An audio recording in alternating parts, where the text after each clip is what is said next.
Good morning. Welcome to Amy Howard Home. My name is Cristie Barron, and I am going to be sharing a project with you today.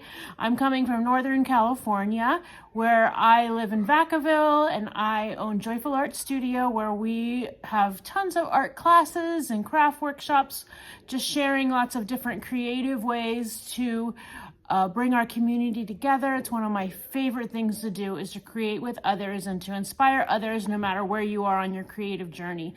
And so I'm grateful to have this opportunity to come to you today on Amy's page.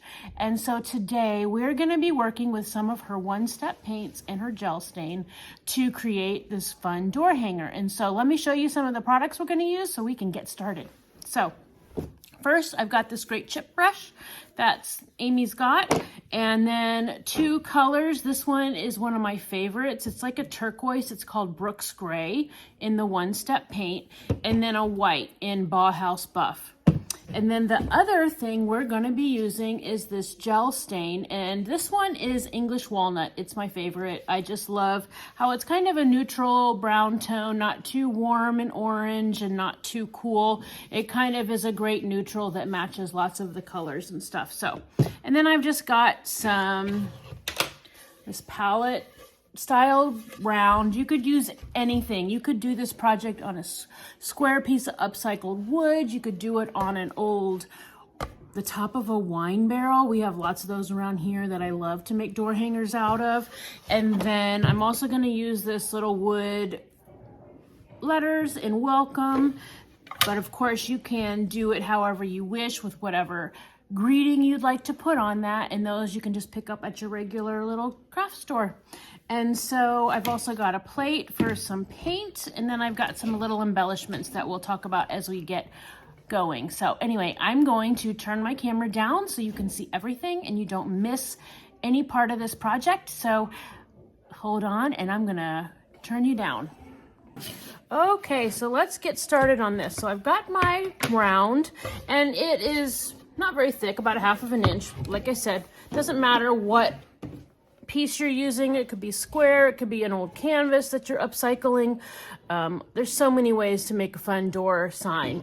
And I've got my chip brush here, and so I also have another old chip brush, and the first thing we want to do is to stain. And so you're also going to need an old rag, which I have right here. It's old, but it is clean. You don't want any residue coming off of your rag from other projects and things like that. And so the first thing we're going to do is give this a light stain. And even though we're going to be distressing it with paint, I'm going to stain it first because I want that brown to peek through instead of this raw wood. And so this is a great product, and I just like to give it a good smear, spreading it out, getting in those little nooks and crannies. This stain is fantastic for using inside because it has, it does not have your traditional smell of a hardware store type stain, and it smells very citrusy and nice, and so it doesn't bother your sinuses, which I have terrible sinuses, so I'm very sensitive to that kind of thing. And then I'm going to take my rag, and I'm actually going to put any excess down there, and I'm just going to do that over my whole board. And I like to do the fronts and the back and the side. I'm just going to finish this front here, and then we will, by the magic of TV, I have one already stained over here. And the other nice thing about this stain is that it does not take long to dry. There's no overnight waiting. You can let it dry for about a good 15 minutes and you are all set. So I'm gonna smush that in all over in those nooks and crannies.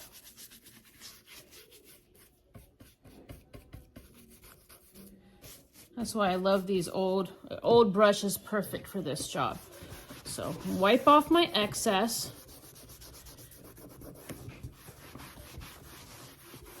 And then I would do the sides and the back because I like a finished product. But you can do however you're comfortable with. So I'm just gonna set this aside to dry. And then over here, I have got one that's already done. As you can see, I did my back, my sides, all nice and beautiful. It's already dry. I actually did no prep to this. And so now we're gonna do a little bit of distressing. I wanna do a kind of a whitewash with it. And so over here I have some of that white I usually put my paints into a little container like this because I am messy, and when I use it out of the tub, it gets all in the lid and it's just not pretty. So what I'm going to do is I'm going to get some of this paint, and as you can see, I'm taking off a lot of it. And then I'm actually going to take a lot off on my plate. So starting off less is the best. And so then I'm just going to kind of drag my chip brush across my round. It's better to start with less than more because you can always add more, but once you put that paint on there, it is hard to take it away. You can always play with it, right? Happy accidents, but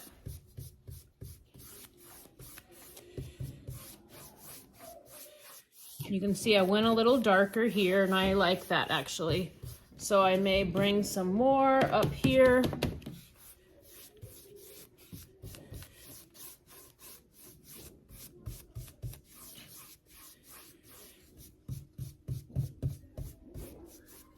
Just like that.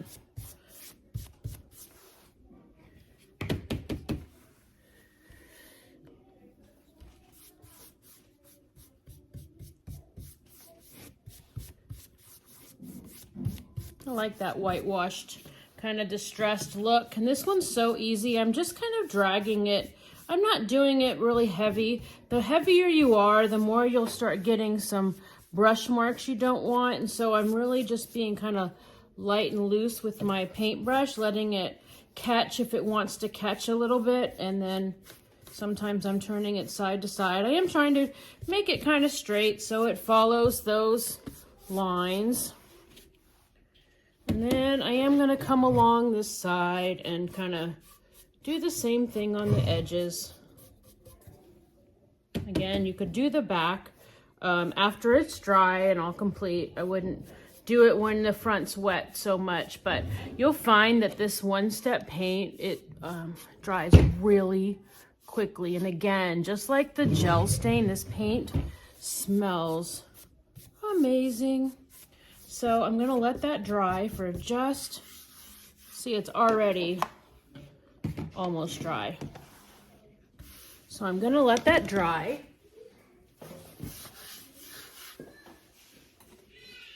Hit it with a hair dryer really fast.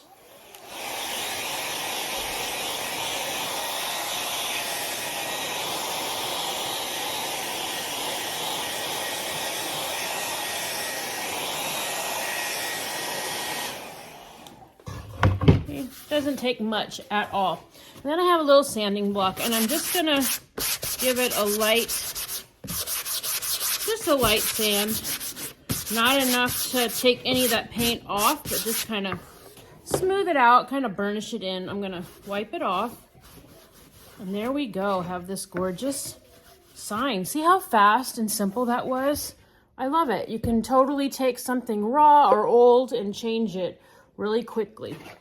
So now I'm going to do this welcome sign, and you can find these kind of cutouts at all kinds of places. And one of my favorite tips to keep it from shifting around is to take some tape. And so I've got my tacky side up, and then I'm just turning down these edges like so that it's nice and tight on my tabletop. And then I'm just gonna put this on here. And so actually what I've got to paint with for this part is a makeup sponge. Just the cheap makeup sponges. See, this doesn't wanna. Okay, so I have that Brooks Gray right there that we're gonna use. And I'm gonna use this makeup sponge, and less is more. So I'm gonna tap into that, and then I'm gonna tap off. See that? Not much on there. And then I'm just gonna tap, tap, tap. And I love this. This color is a very common color in my home. I love all the turquoises and the deep sea greens and even robin's egg blue. And my front door is very close to this color. So I am going to put this on there. And again, this is gonna dry super fast. I like to tap this on because then you don't get a ton on the sides and you can leave that raw dark wood there.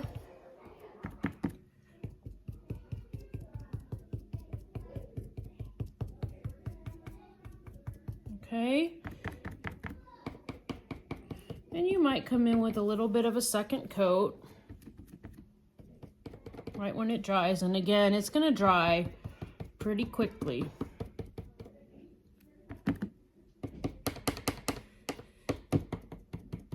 See how nice that tape just keeps that lettering in place?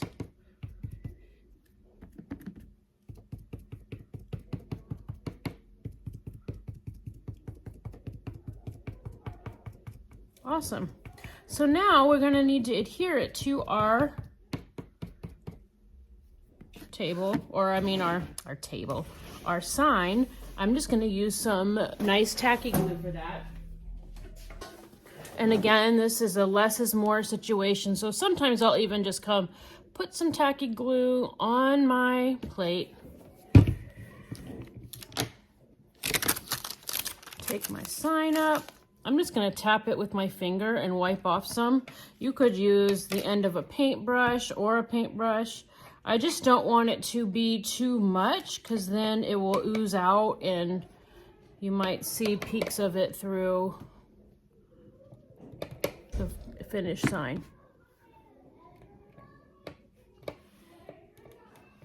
So I'm just gonna tap it around in places. I tend to use my fingers a lot, but feel free to use another tool, another makeup sponge. And this is a quick dry glue, so if you've got quick dry, that's great. If you don't, then just use what you have and just look and see how long it might take to dry. And so here we got this on here. Oh, I really love that. That Brooks Gray really pops. So I'm just gonna give it a nice press. My welcome is almost dry. It's just slightly tacky, and I could come in and touch it up if I felt like I needed it after it's dry, but I think it's gonna be just fine. So now I just wanna give it a little extra. And so I have some little sprigs of some faux greenery, again, probably just from the local little store. Nothing fancy.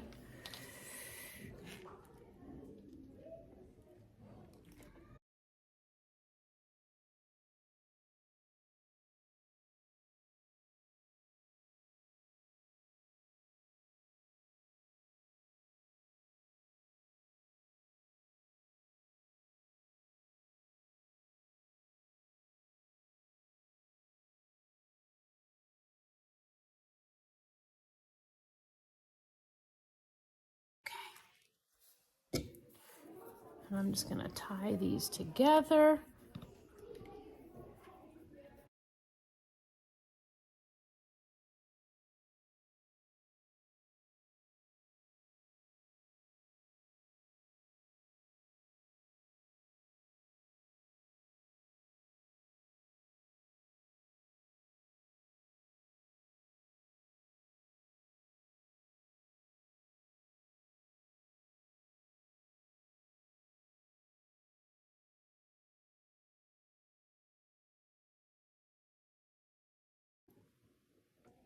Okay, so I just tied the ends of those together, wrapped my twine around it, tied it off. So it's gonna go just like that. And then I have a little hot glue.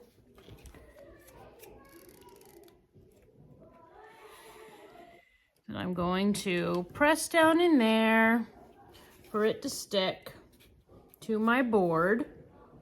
And then I have this fun little burlap, and so this is just a burlap bow. You can buy them, or I just put some strips of burlap together and put those together with a zip tie. So now there we've got it. Look at that fun little sign. I love it. And so actually I think I'm gonna distress a little bit on my bow, which is kind of a fun thing. So again, I'm going to take that white and I'm going to get most of it off, and I'm just going to give it a little bit of a distress. You don't have to do this, of course, but I'm all about distress, a little bit of texture.